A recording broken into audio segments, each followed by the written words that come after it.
कोई कितना भी कहे कि आतंकवादियों का कोई धर्म नहीं होता, आतंक का धर्म नहीं होता, लेकिन यह बोलना पड़ेगा कि आतंकवादी अगर धर्म देखकर मारेंगे तो फिर उनका धर्म क्यों नहीं देखा जाएगा और क्यों नहीं देखा जाना चाहिए। यह तस्वीर जरा आप देखिए, जब जब यह दुनिया शांति की तरफ बढ़ती है, कुछ कट्टरपंथी ताकतें, कुछ रेडिकल ताकतें झकझोर कर रख देती, और एक बार फिर से वही तस्वीर सामने आई। एक बड़ा आतंकी हमला हुआ है, बहुत बड़ा आतंकी हमला हुआ है, और उसी पैटर्न पर हुआ है जैसे हमास ने इजराइल में घुसकर किया, या मैं कहूं कि जैसे पाकिस्तान ने पहलगाम में किया था। लेकिन इस बार यह हमला ऑस्ट्रेलिया में हुआ है, बहुत ही शांत रहने वाले सिडनी में हुआ है, और टारगेट पर कौन है? टारगेट पर हैं यहूदी। ये यहूदी अपना त्योहार मनाने के लिए इकट्ठे हुए थे। यह जगह थी सिडनी का बॉन्डी बीच, उनका फेस्टिवल है हनुक्का, वो हनुक्का मना रहे थे, पहला दिन था त्योहार का, लेकिन अचानक गोलीबारी होने लगी। लोग जश्न मना रहे थे वहां पर, लेकिन आतंकियों ने कई राउंड फायरिंग कर दी, और इसके बाद वहां पर अफरा तफरी मच गई। इस हमले में 12 लोगों की मौत की खबर मिल रही है, कई लोग घायल हुए हैं, तकरीबन 30 लोग घायल हुए हैं, उनका इलाज जारी है। खास बात यह है कि एक आम नागरिक ने हमलावर को पकड़ा है। पुलिस ने 2 संदिग्धों को हिरासत में लिया है, एक हमलावर की मौत हो गई है और दूसरा अभी गंभीर बताया जा रहा है। लेकिन मैं आपको 2 तस्वीरें दिखाना चाहता हूं, 2 तस्वीरें जरा देखें। यह 7 अक्टूबर 2023 की तस्वीर और आज की सिडनी की तस्वीर मैं आपको दिखा रहा हूं। एक तरफ इजराइल पर हमला हुआ, यह बहुत ही विभत्स, बहुत बड़ा हमला था, निशाने पर इजराइल था, लेकिन इस बार यह भी नहीं कह सकते कि सीमा का विवाद है, यह भी नहीं कह सकते कि कोई दबाव है, इजराइल ने हमें दबाया तो हमने हमला किया। यह क्या कहेंगे? ये जो सिडनी में अटैक हुआ, ये तो फेस्टिवल मनाने वाले लोग थे, इनका किसी से कोई क्षेत्रीय विवाद भी नहीं है, कोई सरहद की बात भी नहीं है, लेकिन इनको टारगेट करके उनके फेस्टिवल के टाइम पर उन पर हमला किया जाता है। और अगर भारत होता तो अब तक एक गैंग ये कहता हुआ दौड़ पड़ता दोस्तों कि भाई पुलिस कहां थी, आपकी एजेंसियां कहां थी, ये हमला हो गया, सो रहे थे क्या? एक लिस्ट निकाल ली जाती कि कहां कहां पे चुनाव है, ये चुनाव है इसलिए हमला हो गया। ये पैटर्न है भारत। अब ऑस्ट्रेलिया में हमला हुआ है, तब भी क्या यही पूछा जाएगा? यही पूछेंगे क्या?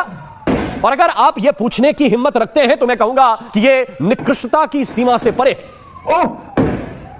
ये हमला ऑस्ट्रेलिया के अंदर हुआ और 30 साल में सबसे बड़ी मास शूटिंग है, करीब करीब 3 दशक की बड़ी मास शूटिंग है।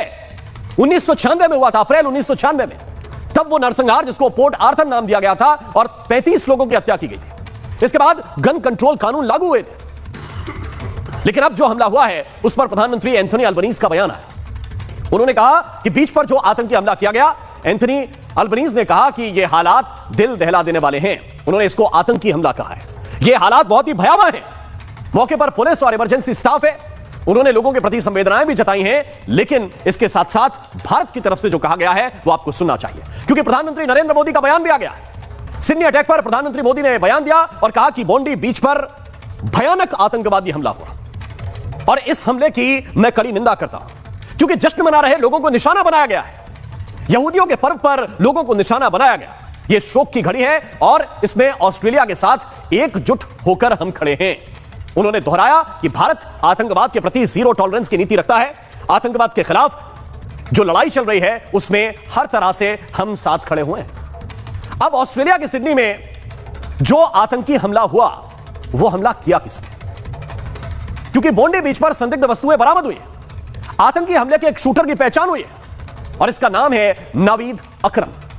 नवीद अकरम। जैसे ही यह पता चला था कि यहूदियों के फेस्टिवल पर हमला हुआ है, पहला शक यही गया कि क्या यह गाजा, फिलिस्तीन, क्या यह इजराइल उसका बदला है।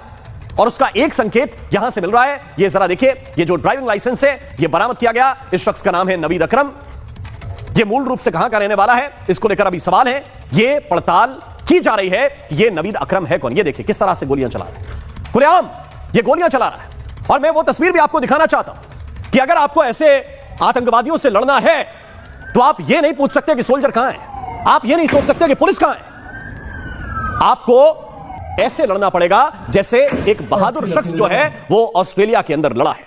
ये तस्वीर मैं आपको दिखाना चाहता हूं, वो शख्स जिसने बहुत से लोगों की जान बचा ली है। देखिए जो सफेद टी शर्ट में शख्स है, उसको पूरी दुनिया ये कह रही है कि क्या बहादुर आदमी है भाई। ये देखिए, ये आम आदमी है, ये कोई पुलिस का जवान नहीं, निहत्था था, लेकिन वो अपनी जान की परवाह किए बगैर, ये देखिए, ये चुपचाप गया, गले में हाथ डाला, घुटने पे झुकाया, हाथ से राइफल छीनी और उल्टा उसकी तरफ तान दी। वो तो मुझे लग रहा है कि ऑटोमेटिक वेपन था नहीं, इसमें एक ही राउंड था और एक राउंड उसने फायर किया और इसके बाद वो भी घायल हुआ। इस सोच से आपको लड़ना है तो ऐसे लड़ना पड़ेगा। यह सवाल आज सिर्फ भारत के लिए नहीं है, हमारे लिए नहीं है, यह पूरे विश्व को सोचना पड़ेगा कि इस सोच को कैसे मारा जाए, इसको टारगेट कैसे किया जाए। सवाल मैं पूछूंगा, लेकिन पहले एक रिपोर्ट आपको देखनी चाहिए।